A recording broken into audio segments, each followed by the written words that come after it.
সবাইকে শুভেচ্ছা, স্বাগত প্রথম আলোর নিয়মিত আয়োজন একেএস বার্তা সংক্ষেপে। সঙ্গে আছি আমি এস আল আরেফিন। জানিয়ে দিচ্ছি আজকের গুরুত্বপূর্ণ খবরগুলো। প্রধানমন্ত্রী তারেক রহমান বলেছেন, একটি ন্যায়ভিত্তিক ও আধুনিক রাষ্ট্র ব্যবস্থা গড়ে তুলতে স্বচ্ছ, জবাবদিহিমূলক ও জনবান্ধব ভূমি ব্যবস্থাপনার বিকল্প নেই। মঙ্গলবার সকালে রাজধানীর তেজগাঁওয়ে ভূমি ভবনে ভূমি সেবা মেলা 2026-এর উদ্বোধন শেষে প্রধানমন্ত্রী একথা বলেন। তারেক রহমান বলেন, ভূমি জমি ব্যবস্থাপনা যত বেশি আধুনিক ও প্রযুক্তি নির্ভর করা যায়, ভূমি সংক্রান্ত বিরোধ নিষ্পত্তির পথও তত বেশি সহজ হয়ে যায়। তিনি বলেন, জমি ব্যবস্থাপনার ক্ষেত্রে অনলাইন সুবিধা নিশ্চিত করায় জমি জমা সংক্রান্ত দুর্ভোগ অনেকটা লাঘব হবে। একই সঙ্গে জমি সংক্রান্ত বিরোধকে কেন্দ্র করে ভূমি অফিসগুলোতে মধ্যস্বত্বভোগীদের দৌরাত্ম্য কমবে। চলমান এই ভূমি মেলা আধুনিক ভূমি ব্যবস্থাপনা সম্পর্কে জনগণের নিজেদের দায় দায়িত্ব সম্পর্কে আরও সচেতন করবে বলেও মনে করেন প্রধানমন্ত্রী। আগামী 1 জুলাই থেকে সরকারি কর্মকর্তা কর্মচারীদের নতুন বেতন কাঠামো বাস্তবায়ন শুরু হচ্ছে।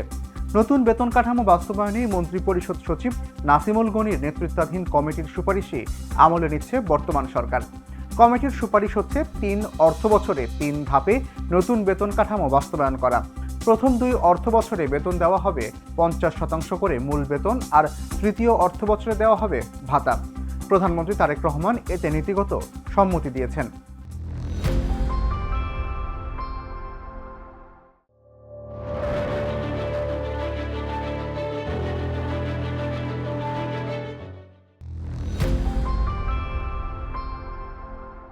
প্রধানমন্ত্রীর তথ্য ও সম্প্রচার উপদেষ্টা জাহিদুর রহমান বলেছেন, সেইভাবে র্যাব আর থাকছে না, নামও সম্ভবত পাল্টে যাচ্ছে।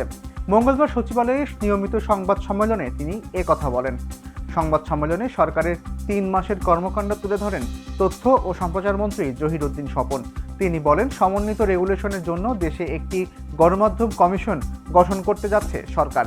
এ নিয়ে জুনের মধ্যে পরামর্শ কমিটি গঠন করে একটি খসড়া প্রস্তাব সরকারের কাছে উপস্থাপন করা হবে।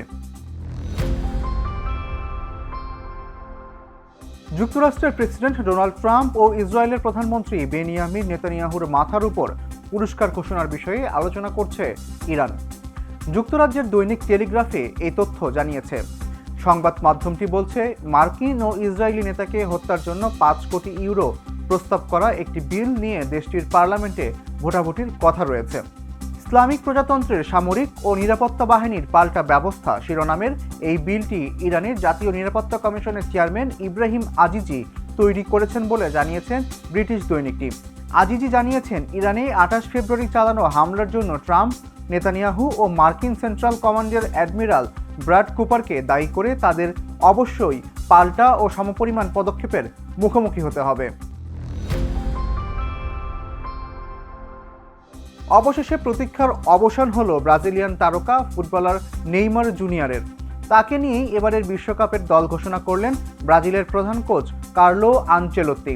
হেক্সা জয়ের মিশনে সোমবার বাংলাদেশ সময় মধ্যরাতে 26 সদস্যের দল ঘোষণা করেন তিনি। উত্তর আমেরিকার বিশ্বকাপে ব্রাজিলের ফুটবল দল ঘোষণায় নেইমার থাকবেন কিনা তা নিয়ে বিশ্বব্যাপী ভক্তদের মধ্যে আগ্রহ ছিল তুঙ্গে।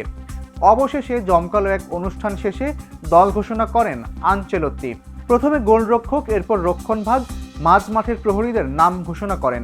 তারপর একে একে গাব্রিয়েল মার্তিনেল্লি, ইগোর থিয়াগো, লুইস এইহিকে ও ম্যাথেউস কুইয়ার নাম ঘোষণার পর কোচ আনচেলোত্তি নেইমার জুনিয়রের নাম ঘোষণার সঙ্গে সঙ্গে উপস্থিত দর্শকদের মধ্যে উল্লাস ছড়িয়ে পড়ে।